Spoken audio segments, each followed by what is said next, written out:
So to begin with, I've heard this from Colin Cowherd before, and I kind of researched it and did a little thinking myself when I heard it. But the SEC really they're good, obviously, because they're one of the top conferences. But that's more on kind of respect from the past. Yeah, Alabama's good because they got Nick Saban and they got best running back in the nation. They recruit the best offensive line, defensive line, best defensive linebackers. They do all that stuff. And I kind of talked about that this week. So I'm not going to take a lot of time to talk about Alabama, but that'll be one of the teams I talk about as well as uh, I don't even know. I'll probably just pick randomly from this list. But if you look at the SEC, especially, it's more prevalent in the East. It's kind of a two-team race, almost a three-team, but Tennessee kind of got lucky this year. So I'm going to go start at the bottom. I'm just going to talk about the last four teams real quick, and then I'll talk about the top three in the East. The very bottom of South Carolina, they kind of started out really slow, and then the old ball coach gave up on them and kind of quit. And, I mean, that was the right thing for him. He needed to retire, and I think they were just kind of looking for a spark after he left. He kind of left to give them a spark kind of thing. And he was just getting old, and his Spurrier wasn't really doing much, so I'm going to chalk that up to a bad year for them just because they lost a bunch of pieces and they didn't really have anything to fall back on. Missouri looked, in my opinion, like a top 10 team preseason. They had Matty Mock, who's really good, and then they had a couple other pieces that were really good too, but none of it worked out for them. They finished 5-7 at the near the bottom of the East. So I guess it's gonna be interesting to see what they do with Mock, and if he gets really good, he has the pocket presence and arm strength to get about any throw off he wants. But I guess we'll see what happens with them next year. Vanderbilt, usually a bottom feeder, but they're only 3 to the bottom now, so I guess we'll see what happens with them next year. I don't think they recruited anyone big. And Kentucky was kind of they did a little bit better than last year. They got 2 wins better, and then they have a lot of recruits coming in and a lot of good pieces for the future. I don't think that they're top 3 level, but we'll see. Tennessee looked really good this year. They had a good team. They had a good team. Their quarterback situation was really good. I can't think of the guy's. Dobbs was the guy's name. He had like 6 touchdowns in the first game of the year. Or Tennessee in general actually had 6 touchdowns.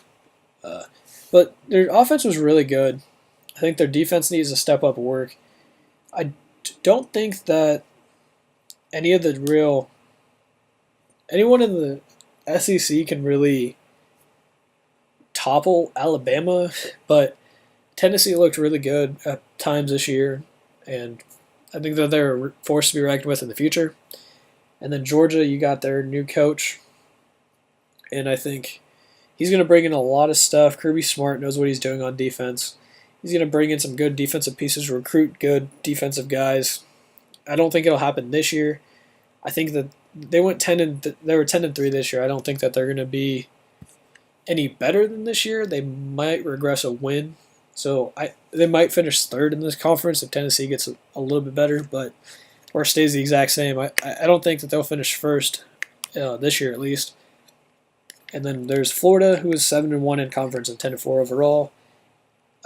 Florida, it's kind of interesting to me. They had their starting quarterback go get suspended. They started Treon Harris, who wasn't very good, and then they got Will Grier, he was a really good quarterback in my opinion, but they lost him after a couple weeks, where he got suspended for taking performance enhancers and all that steroids and stuff. So I think he said he's transferring too, and they're bringing in another new quarterback who's going to be interesting to see. He's a freshman. Next year he'll be a redshirt freshman.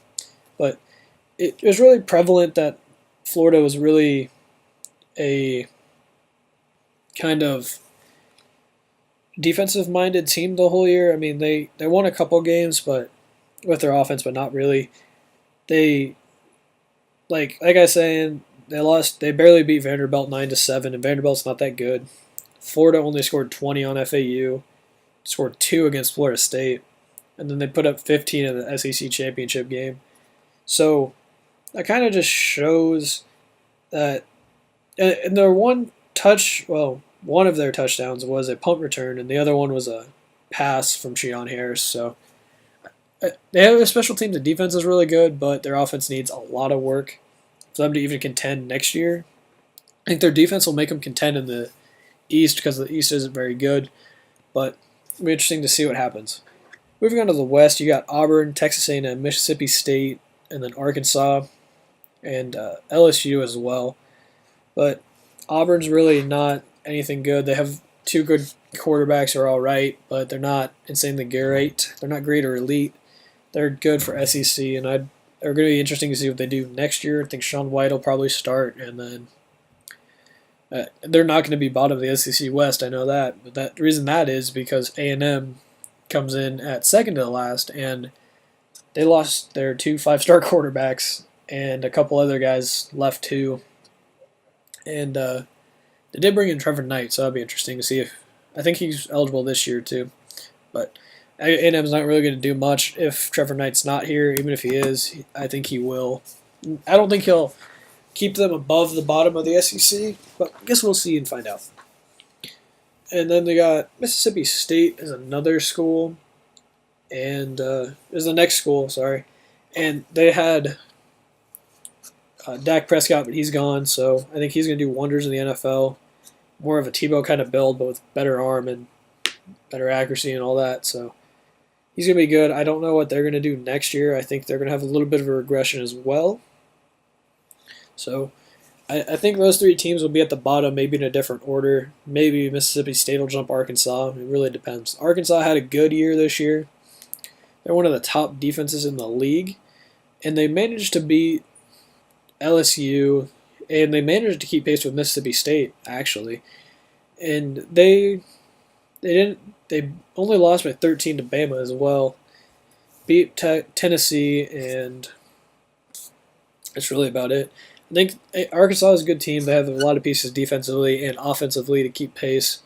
They are losing Hunter Henry, one of the best pass catchers in the game. So Brandon Allen coming back, and as well as Collins coming back as well. So there's going to be interesting to see what they do next year. There's going to be a lot of run offense and then maybe a little passing off of it. But I guess we'll see. So I'm going to move on to LSU, who finished third. I've been doing this in reverse order, so LSU is kind of the epitome of what happened to the SEC this year. And I mean that because they don't really have a good quarterback. No one really outside of A&M when they had Kyler Murray and Kyle Allen had a good quarterback this year. All the quarterbacks were not really NFL caliber. But LSU still had a good defense, mainly because they're playing in the SEC against terrible quarterbacks. Like, as I look at it, Coker, outside of Dak Prescott's number one, obviously, and then maybe Chad Kelly's 2, and then maybe Coker's 3. That's a pretty big drop-off from 1 to 2, and then 2 to 3 is even steeper than 1 to 2. So you don't really have anyone, and the East has like no one that can be a competent quarterback, especially NFL level or even SEC level. There's no one, so that kind of inflates their SEC rankings. And I guess we'll see what happens next year, because I don't think any of these schools are bringing in big arm, big name quarterbacks. And LSU's kind of like I said, they're kind of the epitome of the SEC. They don't have a quarterback.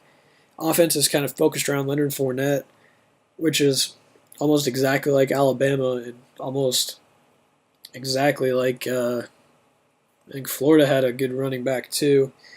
But they kind of focused in on defense, and just like every SEC every SEC team, they focus in on the running backs and the good linemen, which basically everyone in this conference has, at least the top tier ones.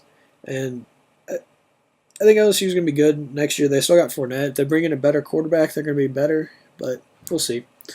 Moving on to Ole Miss, they had a big win over Alabama early in the year, and then they kind of stunk it up after that. They finished number 12 after beating Oklahoma State, but I still don't think that they're one of the better teams. I think that they're going to regress just a little bit down to like 9-3 or 9-4. And I don't see them really being that good. They do bring Chad Kelly back, so I think they can compete with him. They will beat Alabama again next year. I know that for a fact.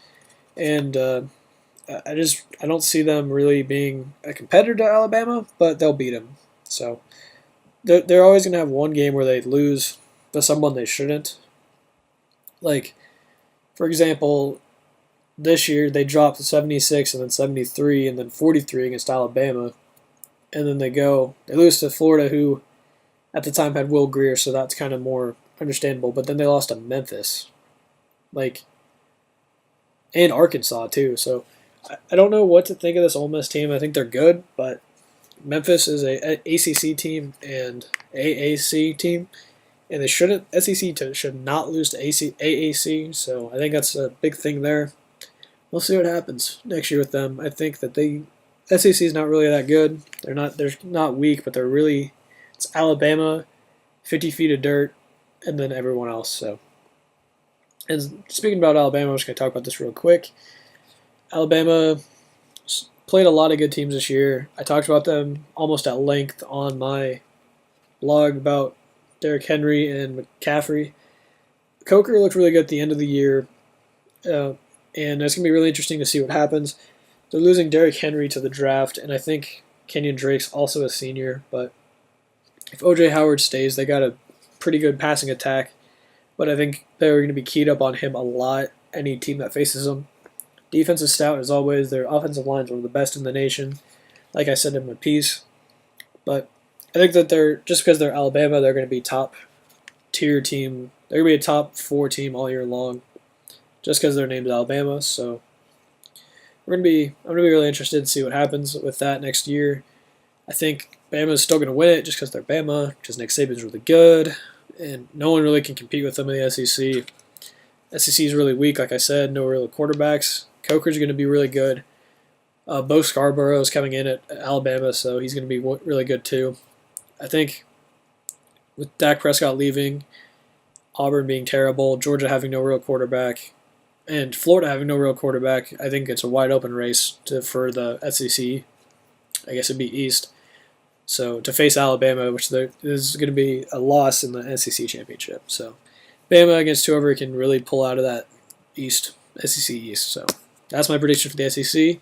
Now on to some rounds to finish up some roundup and a little bit of prediction for next year.